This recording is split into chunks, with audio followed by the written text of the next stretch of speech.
भले ये नौकरी ना मिलती, भले दास को दाने दाने के लिए भूख से तड़प तड़प के क्यों ना मरना पड़ जाता, लेकिन इस परमेश्वर के विषय में रत्ती भर भी शंका मन में नहीं, रत्ती भर भी। अगर ऐसी कोई नौबत भक्ति करते करते मेरे संस्कार में आ गई कि मुझे दाने दाने के लिए मोहताज भी होना पड़ा, क्योंकि ये भी परमेश्वर की एक वाणी है पुण्यात्मा, हर स्थिति में हमने ज्ञान को आधार बनाना पड़ेगा। परमेश्वर की एक वाणी है कि नाम सहित बेवतन भला जो दर दर मांगे भीखा।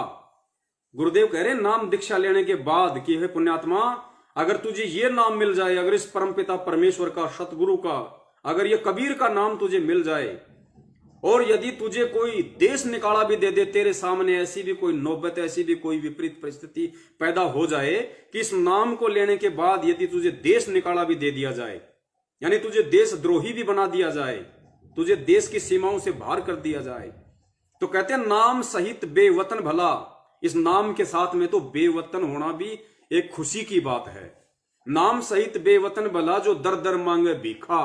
और फिर हाथ में कटोरा लेके अगर तुझे दर दर, इस नाम के साथ में अगर तुझे भीख भी मांगने की जरूरत पड़ गई, कोई ऐसा भी समय आ गया, नाम सहित बेवतन भला जो दर दर मांगे भीखा। फिर परमात्मा कहते हैं क्या हुआ छत्र की छाया चाले वो राजपाट धेली का। अगर तू नाम पे है, मर्यादाओं में है, और तेरी परीक्षा लेने के लिए सतगुरु ने अगर तेरे हाथ में कटोरा थमा दिया और दाने दाने के लिए तुझे मोहताज कर दिया, तो भी परमात्मा कहते हैं कि क्या हुआ छत्र की छाया चाल है ये राजपाट धेली का। राजा लोग पहले ऊपर जो अपनी जो भी उनकी सवारी होती थी या जहां भी वो बाहर निकलते थे, तो उनके ऊपर छत्र होता था अमरेला जैसा। तो गुरुदेव कहते हैं क्या हुआ छत्र की छाया चाल है यो राजपाट धेली का। धेली यानी 2 कौड़ी का।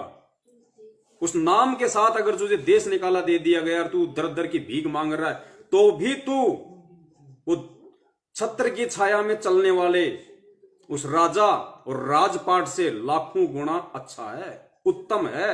अपने आप को सर्वश्रेष्ठ समझना उस छत्र की छाया में चलने वाले राजा से भी। अगर ऐसी भी नौबत तेरे साथ में यदि नाम दीक्षा लेने के बाद आ जाए तो, और इस नाम को निभाने के लिए तुझे इस कदर अपने गुरु पे विश्वास करना पड़ेगा, इस कदर तुम्हें अंतिम श्वास तक मर्यादाओं में रहना पड़ेगा। वो परमात्मा कैसी भी परीक्षा ले लेगा, जैसे सेव और सम्मन की परमात्मा ने परीक्षा ली।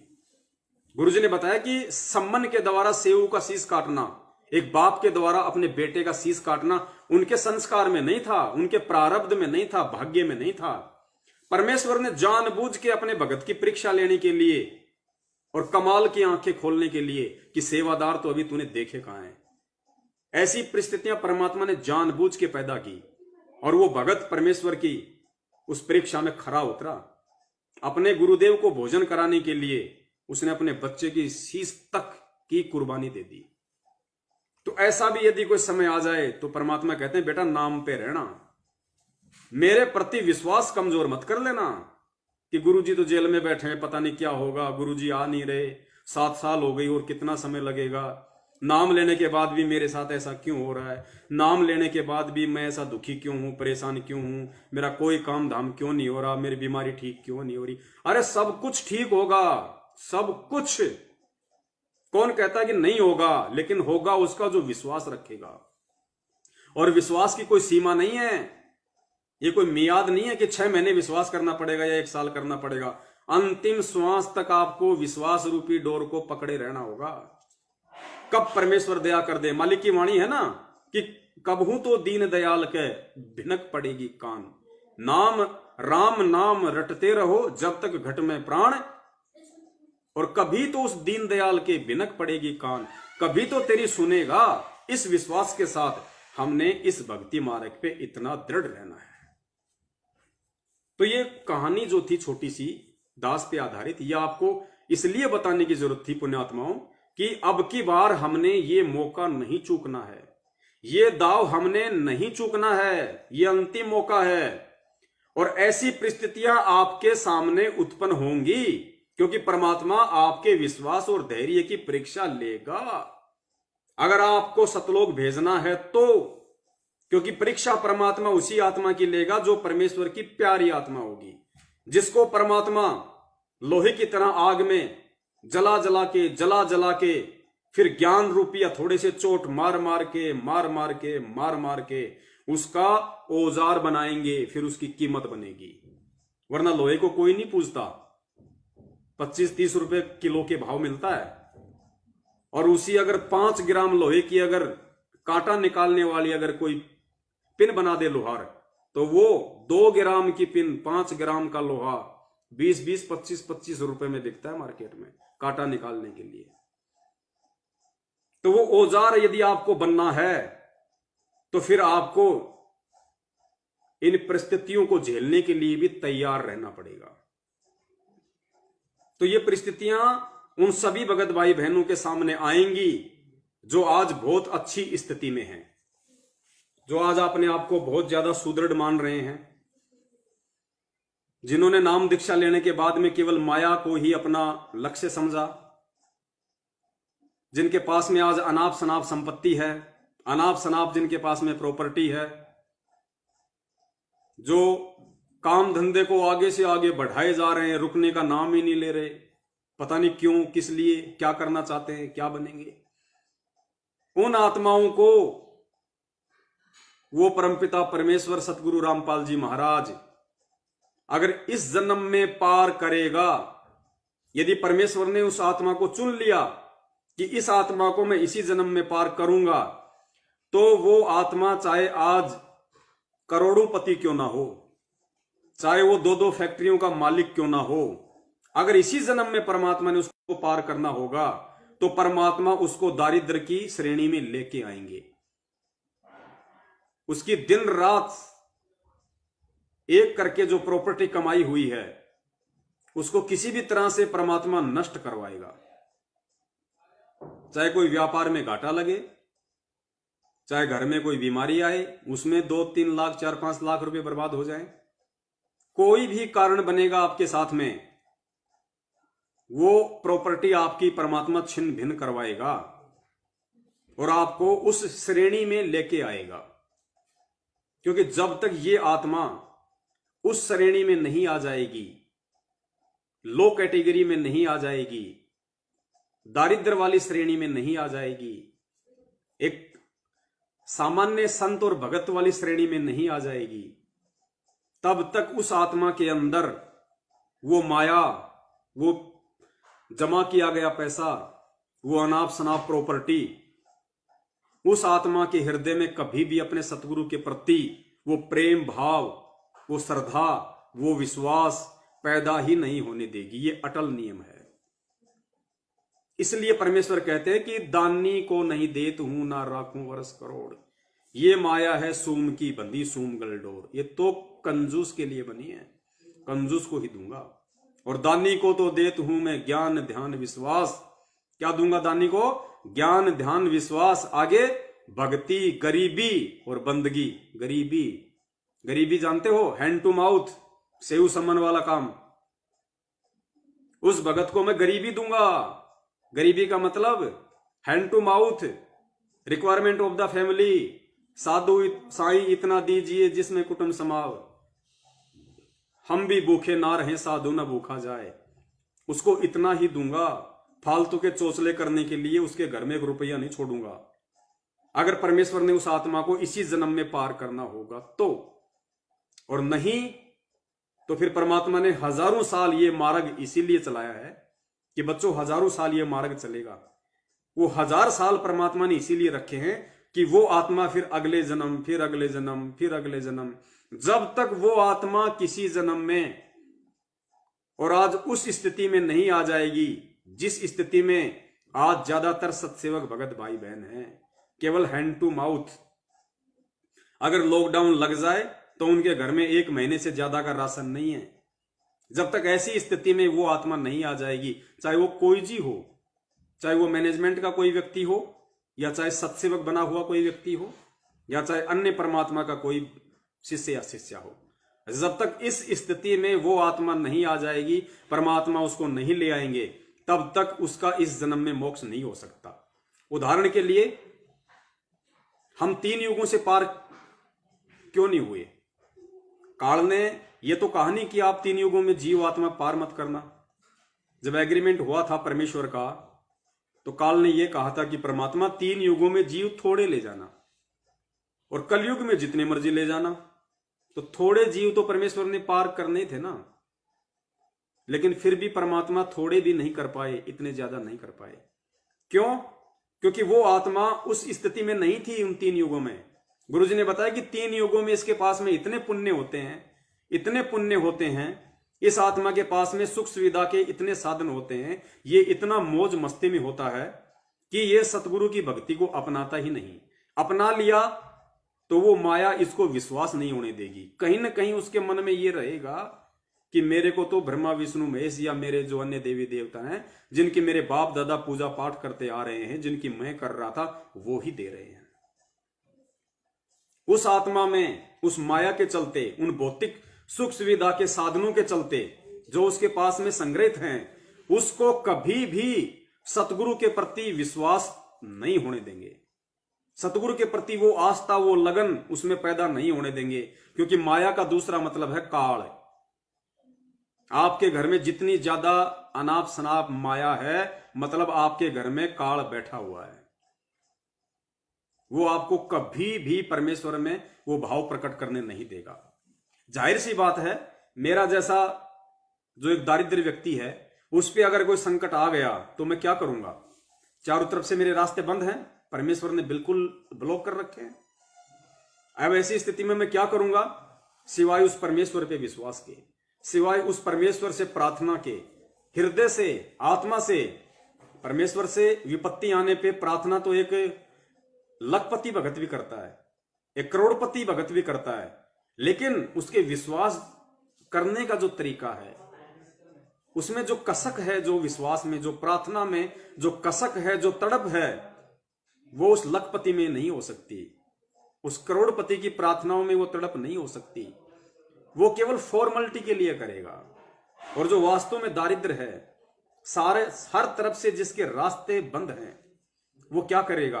वो हृदय से पुकार करेगा, वो परमेश्वर से हृदय से पुकार करेगा।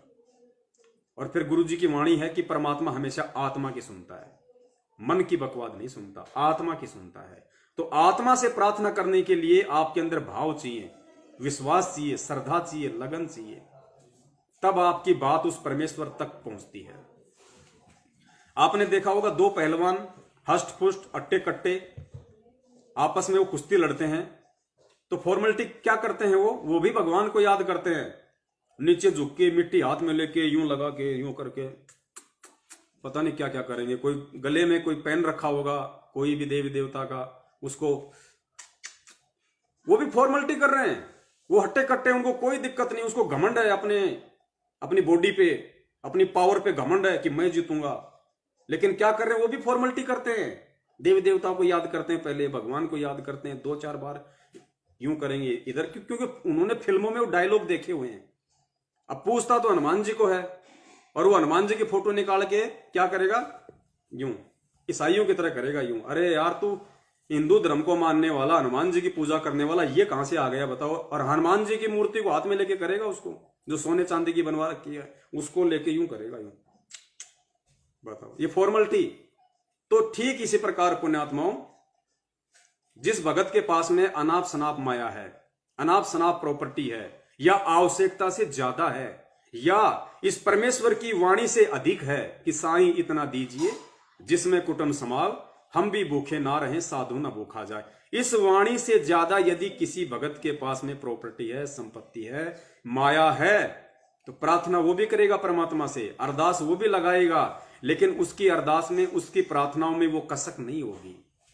जो कसक, जो तड़प उस परमात्मा को आकर्षित करने के लिए एक भगत की प्रार्थना में होनी चाहिए, उसकी वाणी में होनी चाहिए, जो दर्द होना चाहिए, वो नहीं होगा उसमें। इसलिए परमात्मा उसको नहीं सुनता, क्योंकि ये परमेश्वर आत्मा की पुकार सुनता है, ये मन की पुकार नहीं सुनता।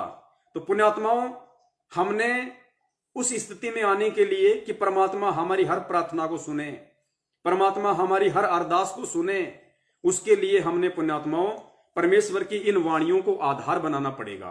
और इन वाणियों को आधार बना के जब तक हम इन वाणियों पे अमल नहीं करेंगे, इन वाणियों पे हम नहीं चलेंगे, हम उतना ही संग्रहित, और हम यदि उतना ही काम धंधा नहीं करेंगे, रिक्वायरमेंट ऑफ द फैमिली वाला, बाकी समय अपना परमात्मा की भक्ति में नहीं लगाएंगे, तब तक समझो हम उस परमेश्वर को प्रसन्न नहीं कर रहे, हम काल को खुश कर रहे हैं। क्योंकि परमेश्वर की वाणी इस दोहे से, इस वाणी से ऊपर बढ़ने की आज्ञा नहीं देती। और यदि हम इस वाणी से ऊपर हैं आज भी, या बढ़ने की कोशिश में लगे हुए हैं, तो हम काल को खुश कर रहे हैं, हम परमेश्वर को खुश नहीं कर रहे, हम सतगुरु देव जी को खुश नहीं कर रहे।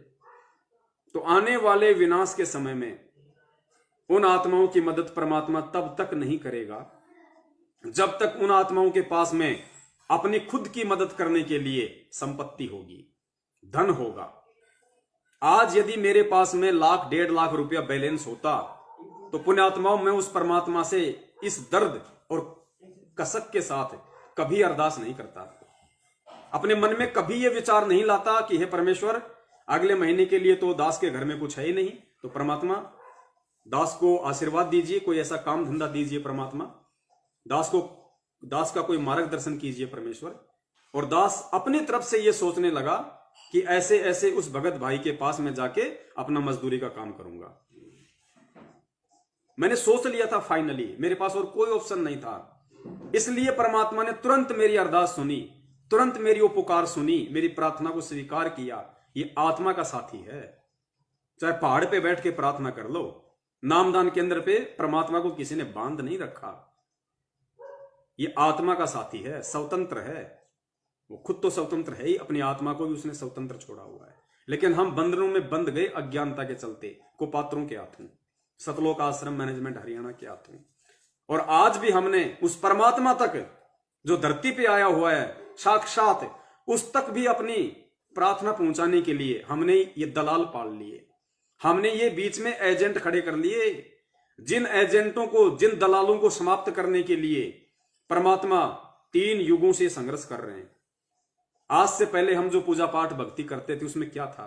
बीच में दलाल थे, कमीशन खोर थे, पंडितों के माध्यम से हवन करवाते थे, यज्ञ करवाते थे, कोई भी बात होती थी हम उनके माध्यम से सारे काम करते थे, जैसे कि वो भगवान और भगत के बीच में एजेंट बन के बैठे थे। माँ बाप का मोक्ष करवाना था तो भी उन पंडितों से हमने करवाना पड़ता था। कोई भी हवन यज्ञ होम, छोटी मोटी ब्याह शादी विवाह, कोई भी मुहूर्त निकलवाना पड़ता तो हम उन एजेंटों के पास जाते थे। हमें यह था कि भगवान भगत की नहीं सुनता, भगवान तो एजेंटों की सुनता है। तो परमात्मा ने यह तत्व ज्ञान दे दे के पिछले 3 युगों तक इस ब्रह्मणा का सत्यानाश किया परमात्मा ने। यह तत्व ज्ञान इसीलिए दिया परमात्मा ने। इतने परेशान इसीलिए हो रहे हैं परमात्मा। 27 साल से जाग जाग के रात के 2 बजे तक परमेश्वर ने इसीलिए सत्संग किए थे कि पुण्यात्माओं ज्ञान को आधार बनाओ। अरे साक्षात तुम्हारे सामने जब तुम्हारा बाप खड़ा है तो किसी एजेंट की जरूरत क्या है? तुम्हें किसी दलाल की जरूरत क्या है अपने बाप तक अपनी प्रार्थना पहुंचाने के लिए? अरे एक बच्चा होता है और उस बच्चे को अगर टॉफी चाहिए या टॉफी के लिए पैसे चाहिए तो पुण्यात्माओं वो किसी पड़ोसी के बच्चे को बीच में खड़ा नहीं करता कि मेरे पापा जी से मेरे को 2 रुपए दिला दे, मेरे पापा जी से मेरे को 5 रुपए दिला दे, मेरे पापा जी काम पे जा रहे हैं उनको कह दे शाम को अंगूर लाना, बनाना लेके आना। कभी बोलता वो बच्चा? वो 2, 4, 5, 10 साल का बच्चा कभी किसी दूसरे बच्चे को एजेंट रूप में खड़ा करके अपने बाप से अरदास लगवाता है? नहीं लगवाता ना। वो डायरेक्ट अपने बाप से बोलता है कि पापा जी शाम को अंगूर लेके आना, शाम को केले लेके आना, टॉफी लेके आना या और कोई चीज लेके आना। तो बाप क्या करता है? तुरंत लेके आता है। तो पुण्यात्माओं हमारा बाप हमारे प्रत्यक्ष, हमारा बाप हमारे सामने।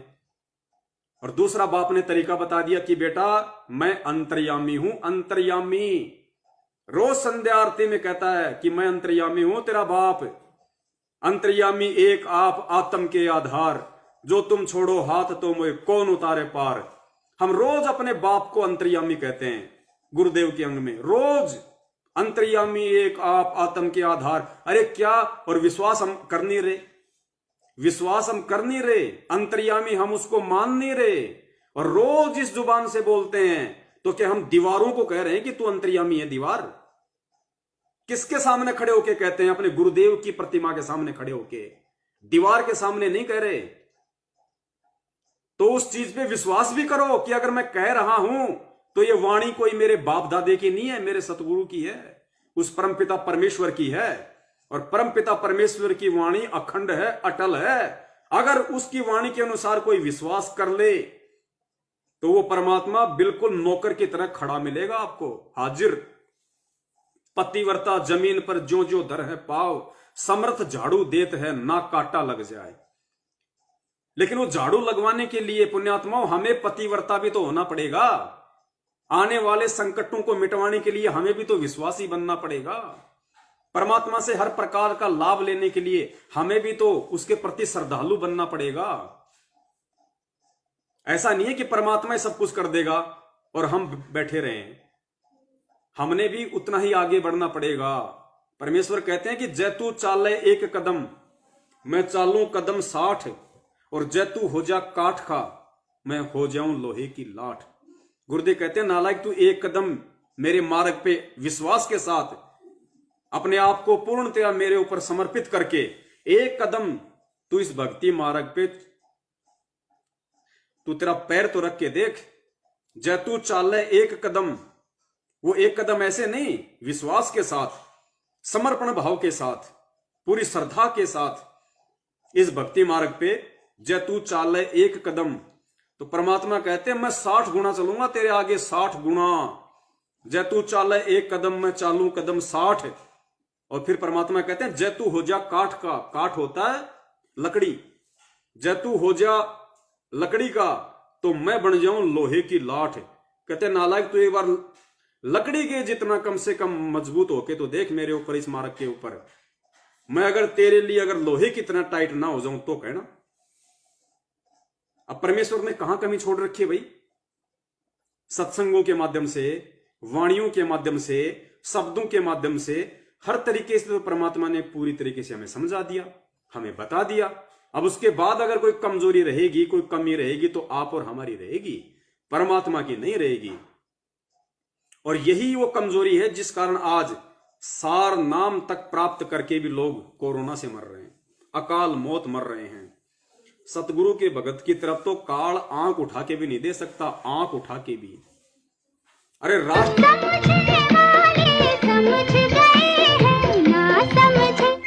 ना समझे वो अनाड़ी है।